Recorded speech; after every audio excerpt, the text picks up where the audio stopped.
What you're looking at is a family. Edgar G. Ulmer, his daughter Ariane, and the woman beside her is Shirley, a name almost no one mentions in film history. But without her, Detour, one of the wildest films in classic cinema, would simply not exist. Shirley started young, smart, sharp, already deep inside the filmmaking world, as a script supervisor, and when she met Edgar, everything changed.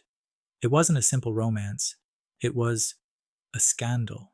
Shirley was married, and not to just anyone. Her husband was part of the Lemmel family, the dynasty that ran Universal Studios, and when she chose Edgar, Hollywood chose to shut them both out. Edgar wasn't fired for making a bad film. He wasn't replaced by a rival. He was exiled because of a love story. He fell from a studio director to a man working on Poverty Row, the cheap back alleys of Hollywood, the place where careers went to die. But here's the part almost no one tells you. Edgar didn't fall alone. Shirley followed him, and together, they built something completely their own. She worked beside him every day, helping him keep things together, helping the films make sense, his partner on every creative front. She even wrote screenplays under the pseudonym Shirley Castle, quietly, without credit, but always there. Their daughter appeared in several films too. This wasn't just a director making B-movies. This was a family, creating their own world, because Hollywood wanted nothing to do with them. So when they made Detour, it wasn't just a film, it was their life, their exile, their love, their one chance to prove they still had something to give.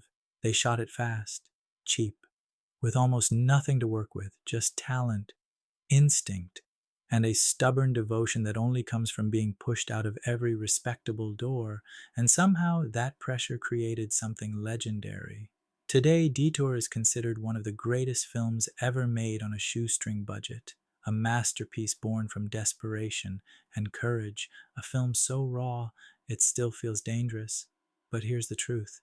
Detour wasn't just Edgar Ulmer's achievement, it was Shirley's, too.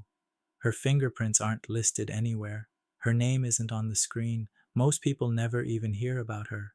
But even if her name isn't there, her story is. And once you know what she went through and how much she did in silence, Detour feels different. Not because of some hidden technique, but because you finally understand who was standing behind it. And for me, that changes everything.